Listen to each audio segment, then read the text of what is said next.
Example 5.15 and 5.16 are both about taking a varying force, a force that varies over a distance.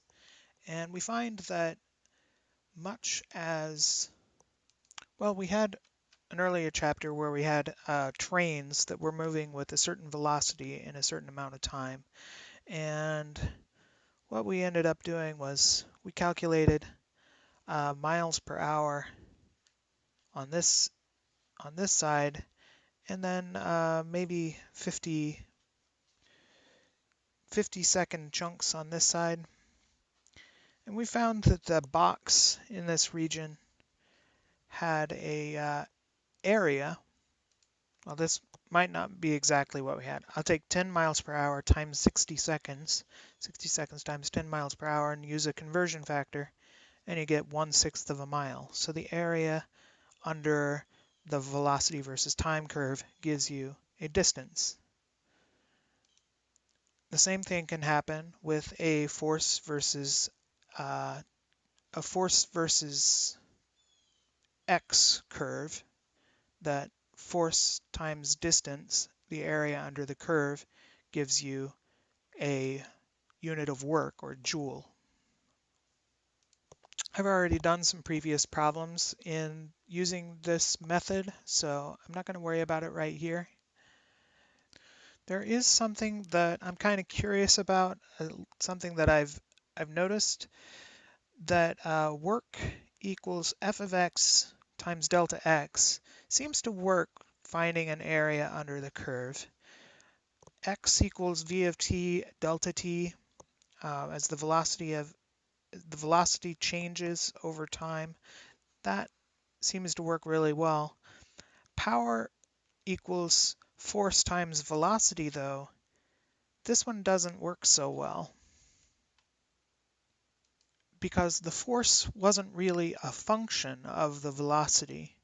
If we change that around and say power is work over time, work is force times delta x, power times delta t is work, we could probably break this down into work equals power of t times delta t, because power might be a function of time, or force of x delta x. So if you got an equation like this, it doesn't work to find the area under the curve of force times force versus velocity, but it does work if you go power versus versus time. Sorry, this is work, but work equals the area under the curve for power versus time.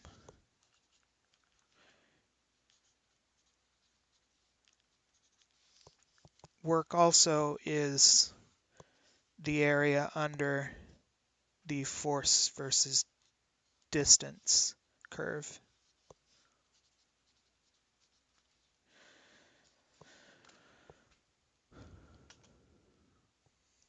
So to kind of reiterate that, power times delta T is a watt kilogram meters squared per second cubed times a second gives you a joule. And that one can be done, I think, with a area under the curve. This one, force times distance, kilogram meters per second squared times meter, that gives you a joule. And that again can be done with the area under a curve with a delta x on the horizontal scale. This one's delta t on the horizontal scale.